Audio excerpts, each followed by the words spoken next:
In this video, we're going to take a look at the parameters of the binomial distribution. The parameters are the mean, mu, which is n times p, the variance, which is sigma squared, and that's n times p times q, and the standard deviation is sigma, which is equal to the square root of n times p times q.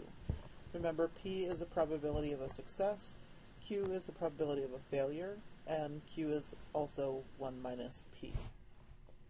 In our first example, the brand name of McDonald's has a 95% recognition rate. A special focus group consists of 12 randomly selected adults to be used for extensive market testing. For such random groups of 12 people, find the mean and standard deviation for the number of people who recognize the brand name of McDonald's. So the mean mu is n times p. And in this case, n is the number of people that we're selecting to do the marketing tests on, and so this was 12.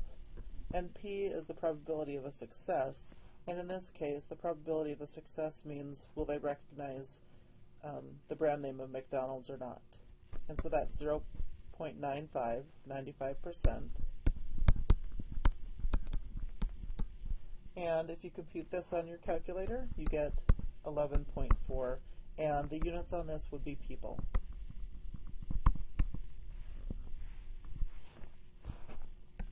The standard deviation sigma is the square root of npq. So that would be the square root of 12 times 0.95. And q is 1 minus 0.95.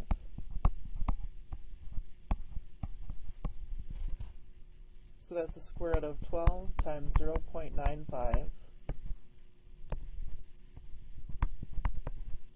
times 0.05.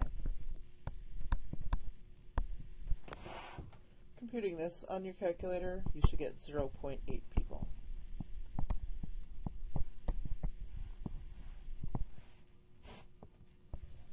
In the next example, from example 1, we see that for groups of 12 randomly selected people, the mean number of people who recognize the brand name of McDonald's is 11.4 people, and the standard deviation is 0.8 people. For groups of 12 randomly selected people, use the range rule of thumb to find the minimum usual number and the maximum usual number of people who recognize the brand name of McDonald's. So the minimum is our mean minus 2 times the standard deviation. The mean was 11.4 minus 2 times our standard deviation was 0.8. So entering that into your calculator, you should get 9.8. And then our maximum is mu plus 2 times sigma. So that's 11.4 plus 2 times 0.8.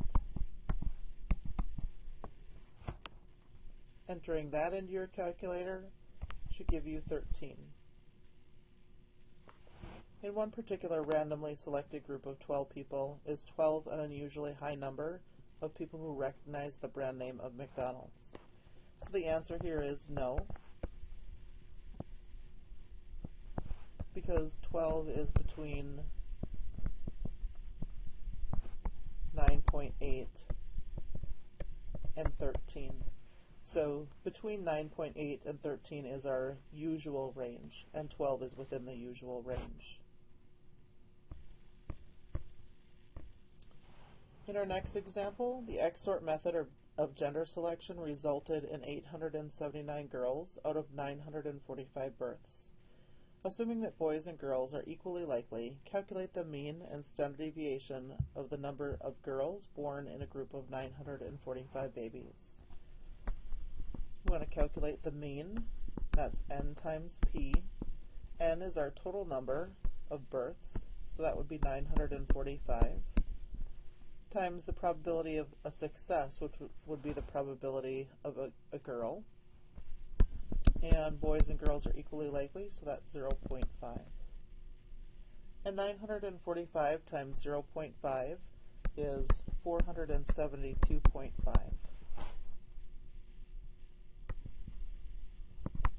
would be girls. The standard deviation sigma is the square root of n times p times q.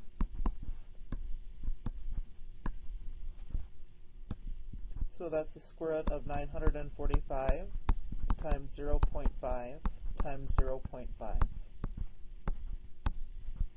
When you compute that, you get 15.4 girls. So now we want to use the range rule of thumb to find the minimum usual number and the maximum usual number of girls born in groups of 945 births, assuming that boys and girls are equally likely.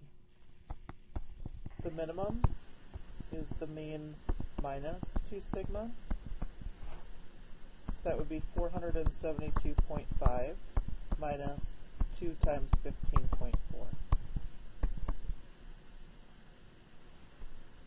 That gives us a value of 441.7. The max is the mean plus 2 times the standard deviation.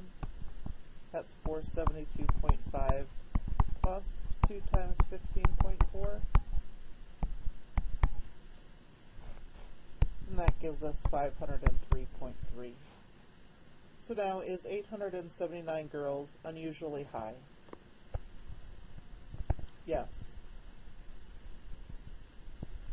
Because 879 is greater than our maximum, 503.3.